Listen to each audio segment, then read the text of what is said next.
श्री जगन्नाथ जी के स्थान का पता पूछते पूछते यात्रा आरंभ की। यात्रा करते कई माह बीत गए। इस बीच सुदामा जी ने अनेक दुखी लोगों से साक्षात्कार भी किया। सभी ने सुदामा जी को श्री जगन्नाथ जी के दर्शन को जाते हुए जानकर प्रार्थना की कि हे महाराज, हमारे दुखों की भी भगवान जी जगन्नाथ जी से प्रार्थना करना। इन दुखी लोगों में बाघ से बांधा घूमता हाथी, आम का पेड़, रंभाती गाय का बछड़ा, दाल कलैया, आग से भरी बसूरिया वाली औरत, मचिया चिच्ची औरत, इन सब ने अपनी अपनी व्यथा का कहा। हाथी ने कहा कि मेरा जीवन बंधे की गुजरा जाता है, मुझे ना कोई खोजता है ना समीप ही आता है। आम के पेड़ ने कहा कि मैं इतना अभागा हूँ कि समय से मेरे फल लगते हैं किंतु पकने पर कीड़े पड़ जाते हैं, कोई खाने वाला नहीं है। गाय ने कहा कि मेरा बच्चा अलग रंभाता है, मैं अलग किंतु मिल नहीं पाती। मार्ग में ही एक ताल व उसके समीप एक तलैया देखी। उनका तो ये कष्ट था कि पास पास होते हुए भी चाहे जितना पानी बढ़ जाए पर दोनों का संगम नहीं होता था। थोड़ी दूर पर एक कछुआ था जो तपती रेत पर पड़ा था। उसका कष्ट ये था कि वो सरोवर में नहीं रह पाता था। एक औरत मिली जिसके सिर पर जलती हुई अंगीठी थी, एक दूसरी औरत की जिसके बैठका चिपका हुआ था। इन सबने श्री सुदामा जी से प्रार्थना की कि भगवान से मेरे कष्टों के निवारण का उपाय पूछना।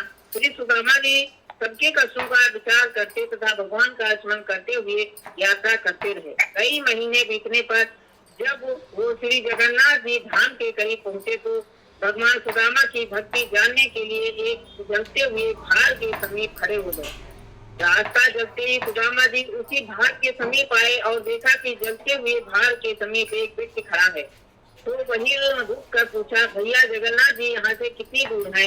मनुष्य रूपी भगवान ने कहा कि आप जगन्नाथ जी के समीप ही खड़े समझो। सुदामा जी ने कहा, भैया तो फिर ये रास्ता बताओ कि जिससे मैं जल्दी जगन्नाथ जी के दर्शन कर सकूं। भगवान ने जलते हुए भार का मुंह दिखाते हुए होंगे। सुदामा जी ने कहा, ये तो आग से तप रहा है। मनुष्य रूपी भगवान ने कहा, संसार भी तो अनेक प्रकार के दुखों से जल रहा है, बिना ताप सहे कोई भगवान को पा सकता है क्या? सुदामा मनुष्य रूपी भगवान के दूर वाक्यों को समझकर धन से धोती लंगोटा जैसी कर भक्ति भाव व विश्वास से भरे भार में घुसने के लिए तैयार हो गए। ज्यों ही सुदामा ने भार में घुसना चाहा कि भगवान ने रूप बदलकर हाथ पकड़ लिया तथा दर्शन देकर अपने स्थान को ले गए। भगवान ने अपने धाम में सुदामा का बड़ा आदर सत्कार किया। सुदामा जी ने भक्ति और प्रेम में मगन होकर कुछ दिन निवास किया। फिर ब्राह्मणी की याद कर एक दिन भगवान से मार्ग में मिले हुए लोगों की व्यथा को बताया तो भगवान बोले, इनमें हाथी तो पूर्व जन्म का कायस्थ है, इसने दूसरों से लिया है, अपने से कुछ दिया नहीं है, तथा सदा दूसरों को फंसाकर मस्त होता रहा है, इसीलिए इस जन्म में मस्त हाथी वो बंधन में पड़ा है। अतः इसके दोषों को बताकर उसमें 5 बेत मार देना तो वो उन पापों से छूट जाएगा। आम का पेड़ पूर्व जन्म का कृपण ग्रहीता है, दूसरों से अनेक प्रकार की धन सामग्री ग्रहण करता रहा किंतु स्वयं देने के समय कृपण होता रहा। अतः खाने के समय इसके फल में कीड़े बढ़ जाते हैं, इसलिए इसके भी 5 बेत मार देना तो उसका भी पाप दूर हो जाएगा। कछुआ जो पूर्व जन्म में लोगों को हरा भरा देखकर जलता रहा है, इसी स्वभाव व दोष से उसे कछुआ उसे जल नहीं प्राप्त होता है, तपता ही रहता है, इसके भी 5 बेत मार कर जल में छोड़ देना, सुखी हो जाएगा।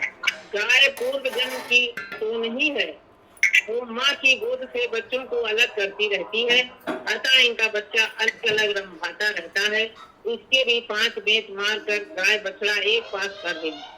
ताल तलैया जो पूर्व जन्म की देवरानी जेठानी है, जो एक दूसरे को वापस लिया है, दिया नहीं है, अतः इसी से एक मिलन नहीं होता है, वो घुमड़ घुमड़ कर रह जाती है। इनको 5 बेत मार कर 5 चुल्लू पानी एक दूसरे में इनको 5 बेत मार कर 5 चुल्लू पानी एक दूसरे में डाल देना, मेल हो जाएगा। जलती अंगीठी सिर पर रखने वाली स्त्री जिसने पूर्व जन्म में रोटी बनाई किंतु तवा चूल्हे के सिर पर जलता ही रहने दिया, उतारा नहीं, अतः उसके सिर पर तपता रहा। 5 बेत मारकर उसके सिर से अंगीठी अलग कर देना। मचिया वाली औरत पूर्व जन्म में बहू होकर सास ससुर जेठ जेठानी आदि के सामने खाट पर चढ़ी बैठी रही, उतरी नहीं, इसी से मचिया तिथि रहती है। 5 बेत मारकर मचिया अलग कर देना। इसी तरह सभी के दुखों का निवारण पूछकर सुदामा जी ने श्री भगवान से विदा मांगी। लौटते समय सुदामा जी ने सोचा कि बड़ी बेटी से भी मिलता चलूं, तो उसकी ससुराल पहुँचे। इसी बीच जगन्नाथ जी के व्रत का सोमवार पड़ा, तो बड़ी बेटी ने थोड़ी गुजिया बनाने को कहा, तो वो धन के घमंड से भरी बोली, यहाँ ये